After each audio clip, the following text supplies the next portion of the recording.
जय हिंद बच्चों। मैं आदित्य कुमार पुनः स्वागत करता हूं आपके इस चैनल पे। आज हम सीखने वाले हैं ऊष्माशोषी अपक्रिया के बारे में। क्या होता है ऊष्माशोषी अपक्रिया, तो आइए इसको समझते हैं हम। ठीक है, तो देखा जाए ऊष्माशोषी जो अपक्रिया होती है, मतलब जिस रासायनिक अपक्रिया में ऊष्मा के साथ क्या होता है, प्रकाश और विद्युत ऊर्जा उत्पन्न होता है, उसी को ही आप क्या बोलते हैं, ऊष्माशोषी अपक्रिया बोलते हैं। ठीक है ना, यहाँ पे लिखा भी है कि जिस अपक्रिया में अभिकारकों को तोड़ने के लिए, ठीक है, ऊष्मा, प्रकाश, विद्युत की आवश्यकता होती है, वही क्या होता है, ऊष्माशोषी। ठीक है, एक में आप लोग देखा कि ऊष्माक्षेपी से पहले मैं बताया था, ऊष्माक्षेपी जो अपक्रिया थी जिसमें ऊष्मा का क्या हो रहा था, उत्सर्जन हो रहा था, और इसमें क्या होगा, ऊष्मा जो होगा ग्रहण किया जाएगा, है ना। तो यही आपका क्या होता है, ऊष्माशोषी अपक्रिया होता है बच्चा लोग। ठीक है, आगे देखो विस्थापन क्या होता है, विस्थापन अपक्रिया। ठीक है, तो विस्थापन अपक्रिया को समझने के लिए सबसे पहले दो चीज़ों को आपको समझना पड़ेगा। एक कम क्रियाशील तत्वों को, यौगिकों को, एक अधिक क्रियाशील जो तत्व या यौगिक होते हैं उनके बारे में। तो दो चीज़ आप लोगों को मैं बताऊं। जैसे आप लोगों ने सक्रियता श्रेणी का नाम सुना होगा। सक्रियता श्रेणी में ऑलमोस्ट जो तत्व आते हैं, सबसे पहले देखा जाता है कि जो ऊपर जो सबसे अभिक्रियाशील तत्व उसको सबसे ऊपर रखा जाता है, सबसे नीचे रखने वाले जो तत्व होते हैं वह क्या होते हैं, क्या नाम है, सबसे कम क्रियाशील होते हैं। जैसे मान लीजिए अगर बात करी जाए, मैं बात करूं सबसे अधिक क्रियाशील, तो जैसे मान लीजिए आप लोगों को पता है पोटेशियम होता है, सोडियम होता है, ठीक है, क्या नाम है, एल्युमिनियम होता है। आज सबसे नीचे अगर देखा जाए तो आप लोगों को पता होगा, सबसे नीचे अगर देखा जाए तो Ag होता है, उसके बाद Au होता है। ये सबसे कम अभिक्रियाशील तत्व होते हैं। ठीक है, तो इसको हम बताते हैं। यहाँ पे लिखा भी है कि विस्थापन अपक्रिया, कह रहा है कि इस अपक्रिया में अधिक क्रियाशील, ठीक है, क्या, अधिक क्रियाशील तत्व कम क्रियाशील तत्व को उसके यौगिकों से विस्थापित कर देता है। जैसे मान लीजिए अगर यहाँ पे आप देख रहे हो Fe है और कॉपर सल्फेट है, ठीक है, इसकी अभिक्रिया मतलब एक दूसरे से करी गई, तो इसमें अधिक अभिक्रियाशील है और कम क्रियाशील है। देखिए लिखा है इस अभिक्रिया में अधिक क्रियाशील तत्व कम क्रियाशील तत्व को उसके यौगिक से विस्थापित करते। देखिए मान लीजिए यहाँ पे कम क्रियाशील आपका कॉपर है ना, कॉपर है, तो यहाँ से यह कम क्रियाशील है, तो यहाँ से इसको रिमूव कर देगा जो अधिक अभिक्रियाशील है। तो यहाँ पे देखिए Fe है, Fe जो कि सॉलिड स्टेट में है और जली विलियम कॉपर सल्फेट के रूप में यहाँ पे जो दिखाई दे रहा है, तो कॉपर का जगह जो ले लेगा Fe, क्योंकि Fe क्या है, अधिक क्रियाशील है, इसलिए यहाँ पे कॉपर के जगह पे Fe आ गया है और सल्फेट इसके साथ जुड़ गया है ना, और यहाँ पे क्या नाम है, कॉपर यहाँ रिमूव हो गया है। ठीक है ना, आगे इसको हम समझते हैं। ठीक है, आगे देखिए, है ना, आगे देखिए अब हम समझते हैं, एक और उदाहरण समझ लेते हैं, चाहे रहने दीजिए। अब द्विविस्थापन अपक्रिया के बारे में समझते हैं ना, कि द्विविस्थापन अपक्रिया क्या होती है इसके बारे में। तो द्विविस्थापन में आयनों में आदान प्रदान होता है। आयनों में आदान प्रदान होने का मतलब क्या है, जरा समझिएगा। सबसे पहले आयन क्या होते हैं इसके बारे में मैं बात कर लेता हूं, है ना। तो आयन को समझने के लिए सबसे पहले आपको समझना पड़ेगा बच्चा कि चार्ज क्या होता है। चार्ज का मतलब होता है आवेश, ठीक है, आवेश क्या होता है इसके बारे में। तो आइए जरा मैं चार्ज के बारे में बताता हूं, उसके बाद मैं आप लोगों को बताता हूं कि आयन क्या होते हैं इसके बारे में। सबसे पहले अगर देखा जाए चार्ज के बारे में, चार्ज मतलब होता है आवेश, आवेश, ठीक है बच्चा लोग। अगर मैं बात करूं आवेश के बारे में, तो इसको थोड़ा परिभाषा बताने से पहले मैं सामाजिक ज्ञान आपको देता हूं आवेश के ऊपर। सबसे पहले अगर मैं कहूं कि मैं एक टीचर हूं, तो मैं एक टीचर हूं तो मेरा गुण क्या होना चाहिए, तो कहोगे सर आपका गुण होना चाहिए पढ़ाना, है ना। आप स्टूडेंट है बच्चा लोग, है ना, तो आपका गुण क्या होना चाहिए, पढ़ना है, मनोरंजन करना है, खेल कूदना, तमाम आप लोगों का कार्यशैली है। अब एक चीज़ बताइए, कोई डॉक्टर है तो डॉक्टर है तो उसका कार्यशैली मतलब उसका गुण क्या होना चाहिए भाई? मरीजों को अच्छी तरीके से दवाएं देना, ठीक है, ये सब चीज़ें होनी चाहिए। तो आवेश भी जो होता है ना बच्चा लोग, किसी वस्तु का गुण होता है, ठीक है, जिससे उसमें निहित विद्युत और चुंबकीय शक्तियाँ क्या हो जाती हैं? उत्पन्न हो जाती हैं, ठीक है। मतलब आवेश क्या होता है? किसी वस्तु का वह गुण है जिससे उसमें चुंबकीय और वैद्युत शक्तियाँ क्या होती हैं? उत्पन्न हो जाती हैं, निहित हो जाती हैं। अब जरा समझिए आयन क्या होते हैं। तो इसका जो संग्रह होता है ना बच्चा लोग, संग्रह का मतलब इसका जो कलेक्शन होता है वही आयन को प्रदर्शित करता है। आयन दो प्रकार के होते हैं, एक धन आयन होता है, एक ऋण आयन होता है। धन आयन का मतलब जहाँ से पॉजिटिव जो चार्ज है अधिक मात्रा में रिमूव होते हैं, और ऋण आयन का मतलब जहाँ नेगेटिव चार्ज जो है ग्रहण के रूप में किया जाता है, वही आपका क्या होता है? आयन होते हैं, ठीक है। तो यहाँ पे देखिए द्विविस्थापन अभिक्रिया को जरा एक बार समझते हैं कि क्या होता है।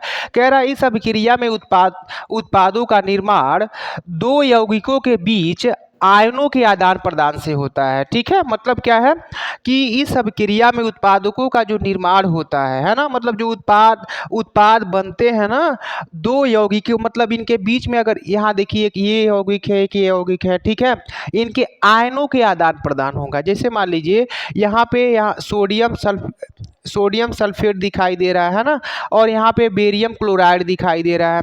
अब एक चीज़ देखिए, यहाँ पे दो तत्व अलग अलग तरीके से दिखाई दे रहा है। जैसे मान लीजिए सोडियम है और सल्फेट पूरा अलग अलग दिखाई दे रहा है, बेरियम दिखाई दे रहा है तो क्लोरीन दिखाई दे रहा है।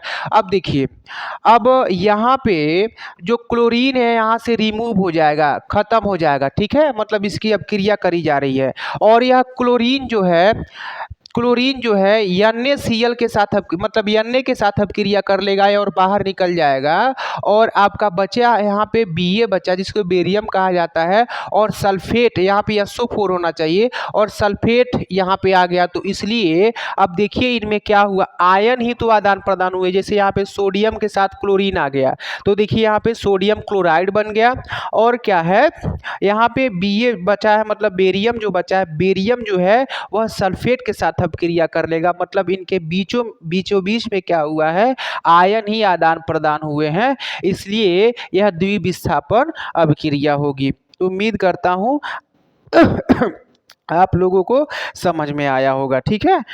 आगे अब समझते हैं कि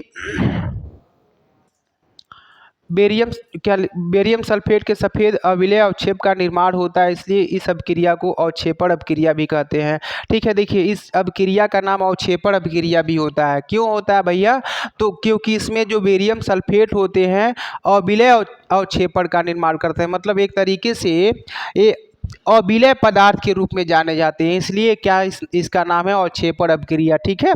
आगे देखिए अपचयन एवं उपचयन अभिक्रिया क्या होती है। इसको समझने के लिए दो चीज़ों को समझना पड़ेगा। सबसे पहली चीज़ है कि जिस रासायनिक अभिक्रिया में ऑक्सीजन की वृद्धि हुई, ठीक है, मतलब एक में ऑक्सीजन की वृद्धि होगी, एक में हाइड्रोजन का ह्रास होगा। जरा समझिए, तो आइए समझ लेते हैं। सबसे पहले उपचयन को ही समझ लेते हैं, उपचयन क्या होता है, ठीक है।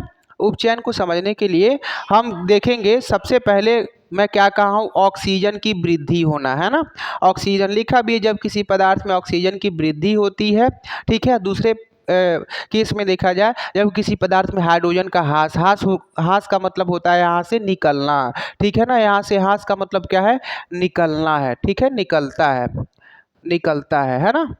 तो देखें अगर आप, तो मैं कहा हूँ ऑक्सीजन की वृद्धि का मतलब क्या है, ऑक्सीजन का जुड़ना, ठीक है ना।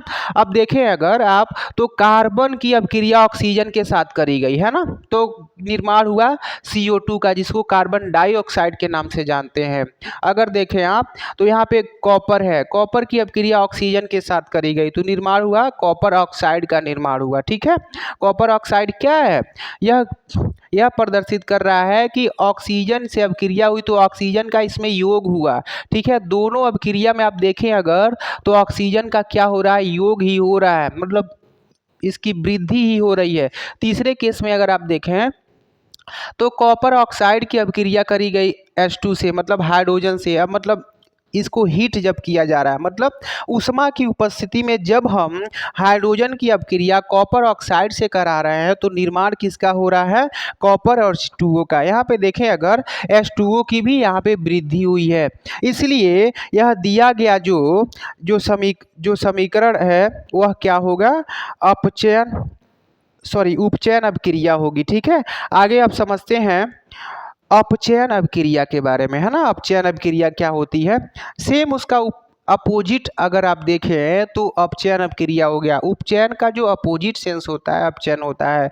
इसमें इसमें जो होता है ऑक्सीजन का ह्रास होता है, ऑक्सीजन की मात्रा यहाँ से रिमूव होती है, निकलती है, और इसमें हाइड्रोजन की वृद्धि होती है। ठीक है, हाइड्रोजन की वृद्धि होगी और क्या होगा, हाइड्रोजन की वृद्धि होगी और ऑक्सीजन यहाँ से रिमूव होगा। ठीक है, देखिए अगर समीकरण के द्वारा तो यहाँ पे कॉपर ऑक्साइड है, इसकी अभिक्रिया करी जा रही है किससे, H2 से करी जा रही, हाइड्रोजन से करी जा रही ऊष्मा की उपस्थिति में। तो अगर आप देखें तो यहाँ जो कॉपर है एक जैसा दिखाई दे रहा है और इसके साथ H2 और ऑक्सीजन की अभिक्रिया एक साथ हो जा रही है। तो अगर आप देखें तो ऑक्सीजन की यहाँ पे वृद्धि हुई, ऑक्सीजन यहाँ से रिमूव हुआ, यहाँ से ऑक्सीजन इसके साथ था, तो यहाँ से ऑक्सीजन क्या हुआ, यहाँ से आप देख रहे हैं अगर तो ऑक्सीजन यहाँ से रिमूव हो रहा है। ठीक है, और इसमें क्या है, हाइड्रोजन की वृद्धि, देखिए यहाँ से हाइड्रोजन के साथ ऑक्सीजन भी अब क्रिया कर रहा है तो जल का निर्माण कर ले रहा है। ठीक है,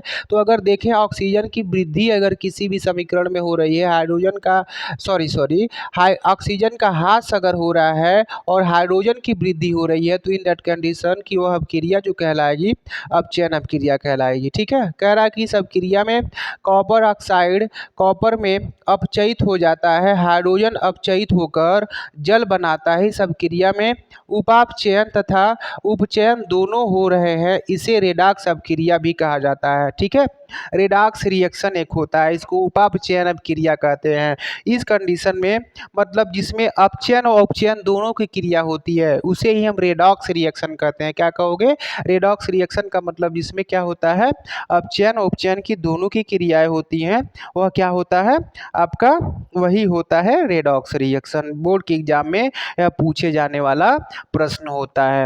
अब देखिए दैनिक जीवन में उपचयन अभिक्रियाओं का प्रभाव क्या है। ठीक है, इसको भी समझ सकते हैं आप कि मतलब 2 नंबर में 3 नंबर में बोर्ड की एग्जाम में पूछे जाने वाला प्रश्न होता है।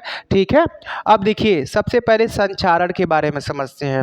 देखिए बच्चा लोग, धातु जो जब कह रहा है, जब कोई धातु, ठीक है, जब कोई धातु आर्द्रता, अभी मैं बताता, आर्द्रता का मतलब होता है ह्यूमिडिटी। ठीक है, अम्ल आदि के संपर्क में आती है जिससे धातु की ऊपरी परत कमजोर हो जाती है और संक्षारित हो जाती है। इस प्रक्रिया को ही अब संक्षारण बोलते हैं। जैसे मान लीजिए कोई धातु की छड़ है, ठीक है ना, वायु की उपस्थिति में आर्द्रता का मतलब सबसे पहले बता दूं, आर्द्रता का मतलब होता है वायुमंडल में उपस्थित जो जलवाष्प की मात्रा है। क्या बोलोगे आप, वायुमंडल में उपस्थित जो जलवाष्प की मात्रा है वही होती है आपकी आर्द्रता। इंग्लिश में आप बोलते हो उसको ह्यूमिडिटी बोलते हो, है ना।